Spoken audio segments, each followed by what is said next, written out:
संविधान सदन में आयोजित इस ऐतिहासिक संविधान दिवस कार्यक्रम में माननीय राष्ट्रपति जी, माननीय उपराष्ट्रपति जी, माननीय प्रधानमंत्री जी, सभी राजनीतिक दलों के नेतागण, माननीय सदस्यगण आज संविधान दिवस उत्सव मनाने करोड़ों भारतीय वासियों का मैं हार्दिक स्वागत करता हूं, अभिनंदन करता हूं। 75 वर्ष पहले इसी दिन, इसी पवित्र स्थान पर हमारे संविधान को अंगीकृत किया था। माननीय राष्ट्रपति महोदय के नेतृत्व में संपूर्ण देश एक साथ मिलकर आज संविधान के प्रति कृतज्ञता प्रकट कर रहा है। आज करोड़ों देशवासी संविधान की प्रस्तावना का पाठ कर देश को आगे बढ़ाने का संकल्प लेंगे।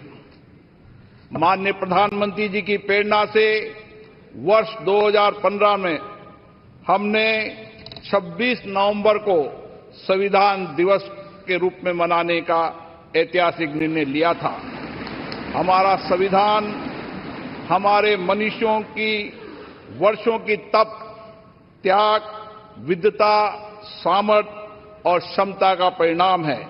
इसी केंद्रीय कक्ष में लगभग 3 वर्षों के कठिन परिश्रम के बाद उन्होंने देश की भौगोलिक और सामाजिक विविधताओं को एक सूत्र में बांधने वाला संविधान बनाया। संविधान सभा में अलग अलग विचारधारा के लोग सदस्य थे। इसके बावजूद भी उन्होंने एक एक अनुच्छेद पर विचार किया, मंथन किया, पूरी गरिमा और मर्यादा से अपनी सहमति असहमति व्यक्त करते हुए संविधान की रचना की। सार्थक एवं गरिमापूर्ण संवाद की इस उत्कृष्ट परंपरा को हमें अपने सदनों में भी अपनाना चाहिए। हमारा संविधान देश में सामाजिक आर्थिक बदलाव का सुधार रहा है। कर्तव्य काल में हम सामूहिक प्रयासों से विकसित भारत की और मजबूती से आगे बढ़ रहे हैं। इन 75 वर्षों में हमारी संसद के माध्यम से आम जनता के जीवन में सामाजिक आर्थिक परिवर्तन लाए गए हैं, जिससे लोकतंत्र में जनता की आस्था मजबूत हुई है। संविधान ने हमारे तीनों लोकतंत्र के स्तंभों विधायिका, कार्यपालिका और न्यायपालिका को आपसी समन्वय के साथ सुचारू रूप से कार्य करने की व्यवस्था दी है। इन 75 वर्षों में इन तीनों अंगों ने श्रेष्ठता से कार्य करते हुए देश के समग्र विकास में अपनी भूमिका निभाई है।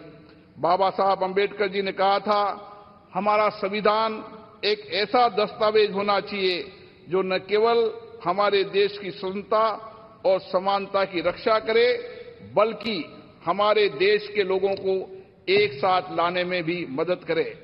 हमें बाबा साहब अम्बेडकर जी के इन्हीं शब्दों से हमारे महान संविधान निर्माताओं के भारतीय समाज के प्रति दृष्टिकोण को समझना चाहिए। हमारा संविधान वसुधैव कुटुंबकम यानी संपूर्ण विश्व एक परिवार है के सिद्धांत का अनुसरण करने की प्रेरणा देता है। संवैधानिक मूल्यों के प्रति हमारी गहरी प्रतिबद्धता है। विश्व पटल पर इसी कारण भारत की छवि बहुत मजबूत हुई है। मैं सभी माननीय सांसदों से आग्रह करूंगा कि वह अपने अपने क्षेत्रों में संविधान के अंगीकार होने के 75 वर्ष को जनता की सहभागिता के साथ एक उत्सव के रूप में मनाए, जिससे राष्ट्र प्रेम की भावना और अधिक सुदृढ़ हो। जय हिंद।